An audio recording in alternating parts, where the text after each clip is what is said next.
ગુજરાતનો સૌથી જૂનો પર્વત એટલે ગિરનાર પર્વત. ગિરનાર પર્વત ફરતે જંગલ આવેલું છે અને તે જંગલમાં અનેક ઔષધિઓને હજારો વર્ષોથી સાચવીને અડીખમ રાખીને આ ગિરનાર પર્વત ઊભો છે.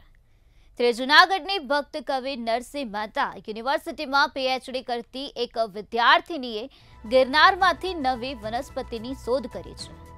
શિવાની વાઢિયા નામની વિદ્યાર્થીનીને ગિરનારમાં સંશોધન દરમિયાન દુર્લભ એવી ત્રિઅંગી વનસ્પતિનું સંશોધન કર્યું. છેલ્લા 6 મહિનાથી ગિરનારની અલગ અલગ વનસ્પતિઓ પર સંશોધન કરતી આ વિદ્યાર્થીનીએ ગોસ્મિયા બાયસ્પોરા નામની વનસ્પતિ મળી આવી છે. આ વનસ્પતિ માટીને ધોવાણથી બચાવે છે, એટલે જંગલ વિસ્તારના ફાયદારૂપ વનસ્પતિ કહી શકાય. આગામી સમયમાં આ વનસ્પતિમાંથી કયા પ્રકારના રોગ કે તેની ઉપયોગિતા શું થઈ શકે તે માટેનું સંશોધન હાથ ધરવામાં આવશે.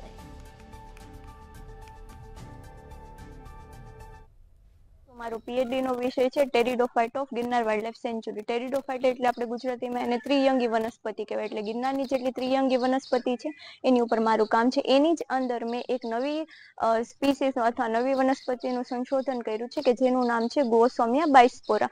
હવે અત્યાર સુધી આપણે ગોસોમિયા અથવા જેને ઓફિયોગ્લોસમ પણ કહેવાય એની સ્પીસીસ આપણે અહીંયા જૂનાગઢમાં કે ગુજરાતમાં જોવા મળતી હતી. હવે આનાથી કઈ રીતે અલગ પડે છે કે અત્યાર સુધીની જે સ્પીસીસ હતી ને એની જે ઉપર સ્પાઇક કહેવાય એની અંદર સ્પોર જોવા મળતા હતા.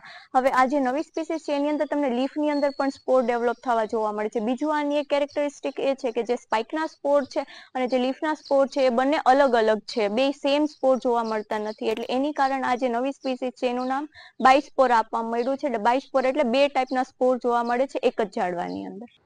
મારી પીએચડીની વિદ્યાર્થી વાઢિયા શિવાની ગિરનાર વાઇલ્ડલાઇફ ઉપર કામ કરે છે અને જ્યારે ફિલ્ડમાં ગઈ ત્યારે એમને પ્લાન્ટ્સ લઈને આવી અને એ પ્લાન્ટ્સ જોતા અમને થોડું અલગ પ્રકારનું પ્લાન્ટ લાગ્યું. એટલે અમે એનું અમારા લેબોરેટરીની અંદર થોડું માઇક્રોસ્કોપ કામ કર્યું.